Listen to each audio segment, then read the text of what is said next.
मार ए लागो जो कि ट्रंप के साथ 2023 के बाद सुर्खियों में आ चुका था, फ्लोरिडा के पाम बीच के पास ये मौजूद है।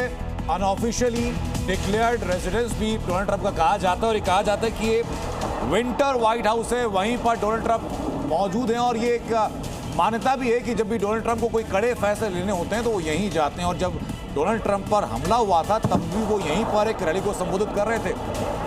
मैं मलिक साहब आपके पास में आऊंगा कि मारो लागो की बारे में ये जो मान्यताएं हैं कि भाई ट्रंप कोई बहुत कड़ा फैसला लेंगे तभी यहाँ मौजूद हैं, ये सही मानते हैं आप? देखिए, कहा तो ऐसा ही जाता है। हाँ। और क्योंकि इसके उदाहरण भी हैं, जब ट्रंप को इलेक्शनरिंग के टाइम पे गोली लगी तभी भी वो उसके बाद में वहीं पे गए थे और वहीं पे वो अपनी रैली को संबोधित कर रहे थे। वो अपना एक पर्सनल प्लेस मानते हैं इसको। और जब भी कोई कड़े फैसले लेने होते हैं, ऐसा कहा जाता है ट्रंप वहाँ जाके बहुत कंफर्टेबल फील करते हैं और फ्रीली वो अपने डिसीजन। तो कड़ल दीपक, ये फिर क्या ये टर्निंग पॉइंट साबित होगा ट्रंप का वहाँ पर जाना?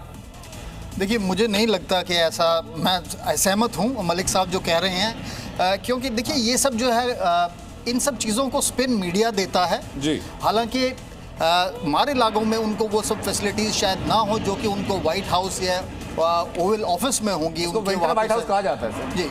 लेकिन जो है वहाँ पे फिर भी जो सिक्योरिटी अम्ब्रेला है और वो चीज़ें हैं, ये ज़्यादातर जो है ये किंवदंतियाँ हो जाती हैं, कहानियाँ हैं। ये इनको मीडिया जो है हवा देता है और फिर ये जो है बार बार रिपीट होती हैं और एम्पलीफाई होती हैं और ये जो है किसी न किसी तौर पे लोग इसको सच्चाई मानने लगते हैं। इसलिए हम एक्सपर्ट्स को स्टूडियो बुलाते ताकि किंवदंती पर विराम लग सके। सर, मैं इसी बीच एक और बड़ी खबर सामने है। ईरान की मीडिया ने दावा किया कि अमेरिकी FP-132 रडार को ध्वस्त कर दिया गया। ये कतर में तैनात था। दावा सही निकला तो ये कहा जा रहा है कि यूएस के लिए एक बड़ा नुकसान हो सकता है। लेकिन दीपक सर, अगर आप इस रडार के बारे में बता पाएं कि क्यों इतना इंपॉर्टेंट है, जो कहा जा रहा है कि भाई अगर इसको खत्म कर दिया तो एक बड़ा झटका होगा यूएस के लिए।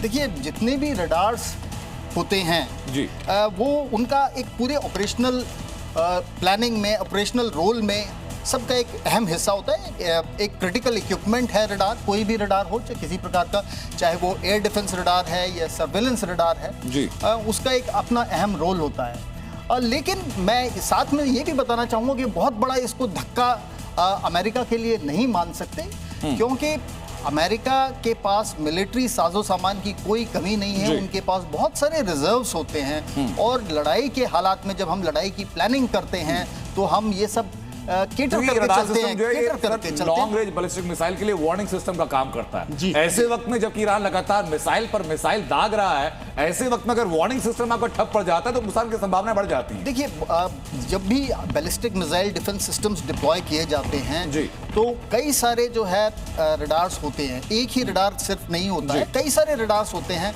सैटेलाइट सर्वेलेंस भी होता है, बल्कि जो मिसाइल्स जहां से टेक ऑफ करते हैं, सबसे बढ़िया ये सबसे कारगर तो वो होता है कि मिसाइल को टेक ऑफ करते ही बूस्ट फेज में इंटरसेप्ट कर लिया जाए जी।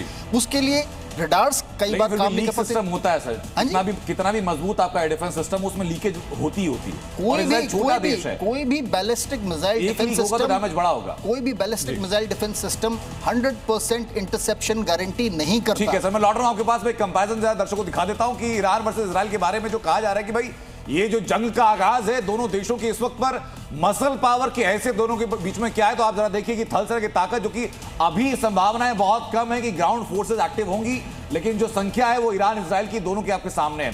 रिजर्व फोर्स जो है, जो कि इजराइल ने कुछ देर पहले 50,000 की रिजर्व फोर्स को वापस एक्टिव फोर्स के साथ में डिप्लॉय करा दिया है, वो दोनों संख्याएं आपके सामने है। बख्तरबंद गाड़ियां जहां ईरान के पास 65,000 से ज्यादा, तो इजराइल के पास उसकी लगभग आधी, लगभग 36,000 के आसपास। ये थल सेना की ताकत दिखा रहे हैं। इसके बारे में कहा जा रहा है, जो एक परसेप्शन जो फिलहाल की स्थितियों को देखते हुए है वो ये है कि अमेरिका की जो स्पेशल फोर्सेस हैं और इजराइल की जो स्पेशल फोर्सेस हैं, सिर्फ वही फोर्सेस ग्राउंड पर आएंगे, उसके अलावा बाकी फोर्सेस ग्राउंड पर आने की संभावनाएं बहुत कम है। लेकिन मनोबल होता है किसी भी सैनिक का, ये देखते हुए कि मेरे पास, मेरे मुल्क के पास कितनी ताकत है, इसलिए ये संख्या जानना जरूरी है आपके लिए।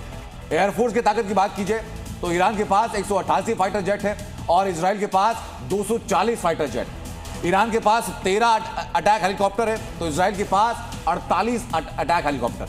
ट्रांसपोर्ट एयरक्राफ्ट ईरान के पास 87 हैं तो इजराइल के पास ट्रांसपोर्ट एयरक्राफ्ट 13। ये अभी तक का आंकड़ा बता रहा हूं मैं आपको। पनडुब्बियों की बात की जाए, ईरान के पास 25 पनडुब्बी हैं, जबकि इजराइल के पास 9 पनडुब्बियों की ताकत है।